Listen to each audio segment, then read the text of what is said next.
హరిహరులు ఒకేచోట దర్శనమిచ్చే ఆలయాలు అతి అరుదుగా ఉంటాయి. అయితే బ్రహ్మ, విష్ణు, మహేశ్వరులు ఒకే పానవట్టంలో దర్శనమిచ్చే విశిష్టమైన క్షేత్రం ఒకటుంది. అదే త్రయంబకేశ్వర క్షేత్రం. 12 జ్యోతిర్లింగాలలో 10వ క్షేత్రంగా వెలసిన త్రయంబకం గోదావరి తీరంలో పచ్చని పరిసరాల్లో విరాజిల్లుతుంది. మహారాష్ట్రలోని నాసిక్ పట్టణానికి 30 కిలోమీటర్ల దూరంలో ఉన్న ఈ క్షేత్రం శివభక్తులకి అత్యంత పవిత్రమైన స్థలం. ఇక్కడ బ్రహ్మ, విష్ణు, శివులు లింగాకారంలో ఒకే పానవట్టంలో దర్శనమిస్తారు. అందుకే ఈ ఆలయానికి త్రయంబకేశ్వర అని పేరు వచ్చింది. ప్రాచీన కాలంలో ఇక్కడ గౌతమ మహర్షి, ఆయన భార్య అహల్య నివసించేవారు. ఒకసారి ఈ ప్రాంతం కరువుతో బాధపడగా గౌతమ మహర్షి తన తపస్సుతో సరస్సును సృష్టించాడు.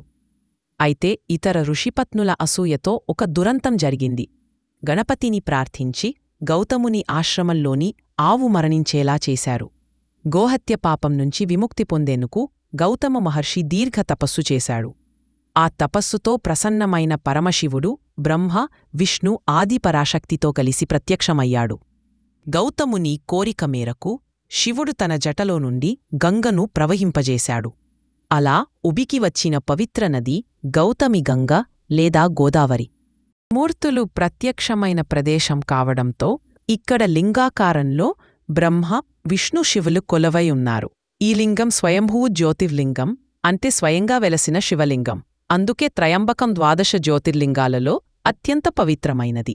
ఈ ఆలయాన్ని 18వ శతాబ్దంలో పేష్వా బాలాజీ బాజీరావు నిర్మించాడు. నల్లరాతితో నిర్మించిన ఈ గుడి వైభవం నాసిక్ ప్రాంతానికి ఆధ్యాత్మిక చిహ్నంగా నిలిచింది. ఇక్కడ ప్రత్యేకంగా నందీశ్వరునికి వేరే ఆలయం ఉంది. ఇది ఇతర శివాలయాల్లో లేని ప్రత్యేకత.